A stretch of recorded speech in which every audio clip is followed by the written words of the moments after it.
We're joined in the media center by our 2016 Funny Car World Champion, Ron Capps. Clinching here this afternoon, this season, in his 2016 Napa Auto Parts Dodge Charger.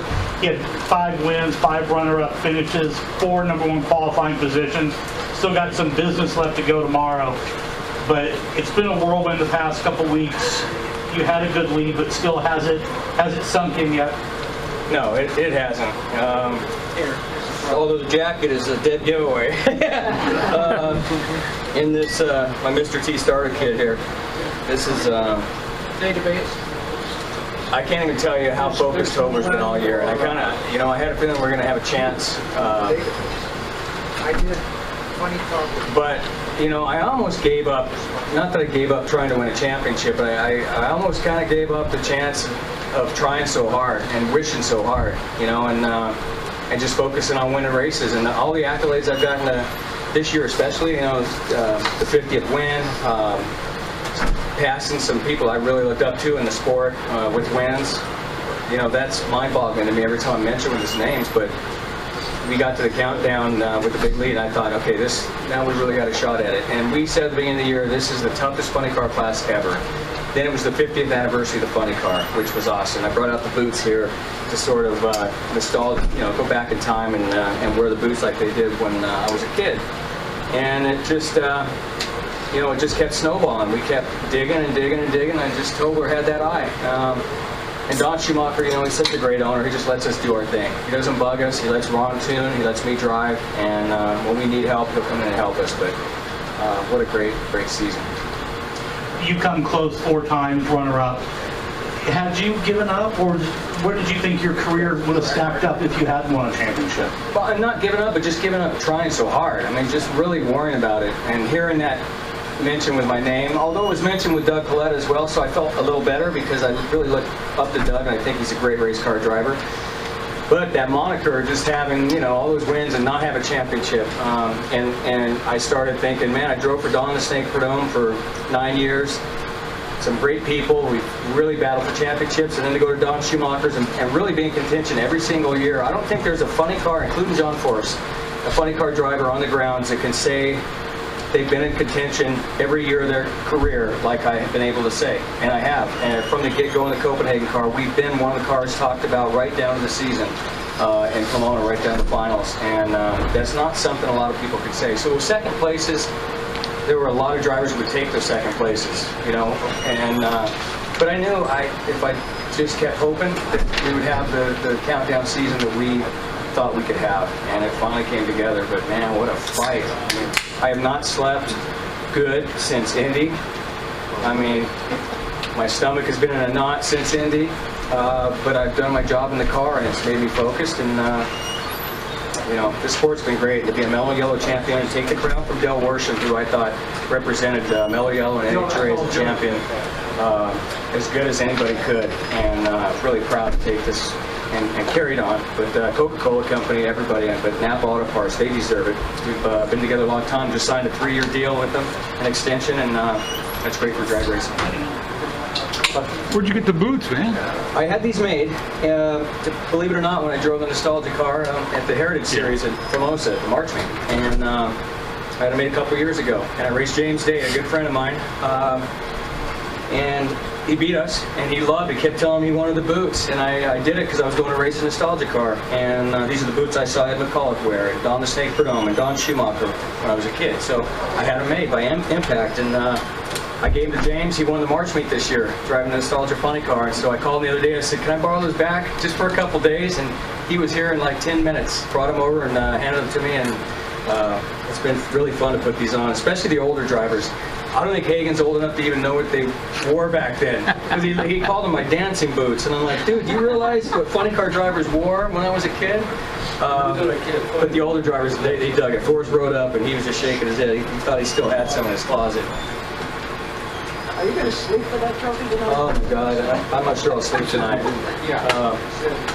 It hasn't sunk in, but I got to tell you that that trophy should be broken into a trillion pieces and given to all of our fans, because I've got not just me, the best fans, but all of us, to have the fans all year long, every one of them grab my arm, before I sign an autograph or as they walk away, and grab it and say, "This is your year. I've been pulling for you for 19 years." And that's just happened over and over, and it's gotten more and more as we came along the countdown. And in Vegas, man, I got a little eerie at times where people were grabbing my arm hard and pulling me in close.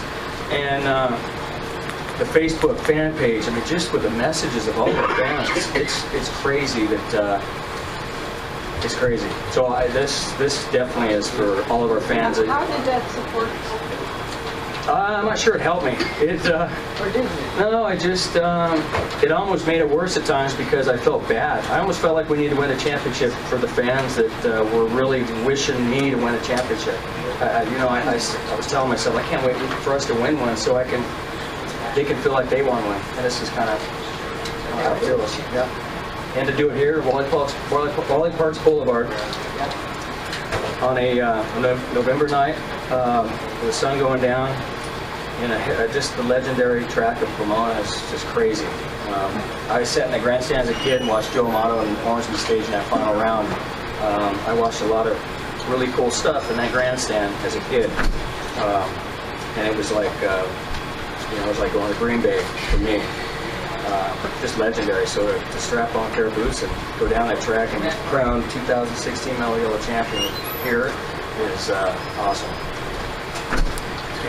Ron, you take the light, you take the left turn, you stop your car. Who's the first person that grabbed you when you got out of your car? I don't even remember. Because it looked like your wife. Yeah, my wife was. I knew something was going on. Everybody was acting weird in the pit area, so I knew something was going on. They were planning something I didn't want to know. I don't even want to. And I asked her. I go, "Are the kids? Who's going where? I don't want to know if you're down there waiting. I don't want to focus on staging the car and hope that I wonder where my kids are, And so when they got out and they had the shirts already made up, my wife. I got to tell you, there's a lot of people. John Mitchell gave me my chance to get my license, and he was the reason that I did. And then Roger Prems gave me a chance in his top fuel car, and then Don Perdome saw me in that. So those are the people who gave me a shot. I would never be sitting here. But my wife, we got married in November 1992, and she let me go on the road full time as a crew member on an alcohol dragster for Daryl Hitchman. And 3 months later, whose wife lets him go do that? Right. Unbelievable. So it was that very next year that I was in the staging lanes as a crew member that John Mitchell came up and we chatted, and then he looked over. The next day he came over and he said, "You want to go get your license in one of my dragsters?" And had that not happened, had she not let me go on the road and get that out of my system, I would have never met John Mitchell, would have never got a shot. I'd probably still be a crew member, and would have been happy as heck to be so. But that's where I started. Alan and Blaine Johnson gave me a chance to work on a car. My dad brought me into the sport of drag racing. I grew up going to drag strips. I was probably conceived in a parking lot at Famoso. I don't need to know. As long as I've gone back in my memory, it's been at a drag race. And my mom and dad are, I'm forever grateful because they brought me into this sport. And it's been a family sport, and I love it. It's never changed. And so I'm very proud to be sitting here on this Foster Road. Yeah, Foster Road, Santa Maria. Yeah. My dad was track champion. Yeah. Does this give you more confidence going forward? Oh, shoot. I don't even want to think about going forward. You always start thinking about the next one, though. Yeah, now, yeah. Forrest better look out. I've only got, 15 more to go? Time? It's just, Forrest came up to me in the stage and he just said, "Well, kid, you want the bad news or the good news?" And I said, "Give me the bad news." He said, "You got a target on your back now." I said, "What's the good news?" I said, "You're a champion. I always knew you were, but you're officially a champion." That's cool. Who's the one person you'd like to reach out and touch now that you've won this championship? That's like a Phil Donahue moment. Sorry. He's got the white hair. What the hell? Probably Wally Parks. I think. I think if he could be here and see where our sport's at and see kind of where it's grown. He was John Wayne to me. When he was alive, I was driving for the Snake, and he would always come out of his way. When he walked in the room, he knew Wally was in the room. I think if he was to walk in here right now, he would be extremely, extremely happy with where our sport of drag racing is and what NHRA has done this last year. And so if I could reach out, touch somebody, talk to him for a moment, it would be Wally Parks, absolutely. He'd love the boots, that's for sure. Yeah. Yeah, he would. Dar? Besides winning this race this year, what would it mean to win the March meet? March Meet's still way up there. I mean, it's still something I want to. That just takes me to my childhood, and maybe this year. What's your thoughts going into tomorrow? You still want that last Wally of the year?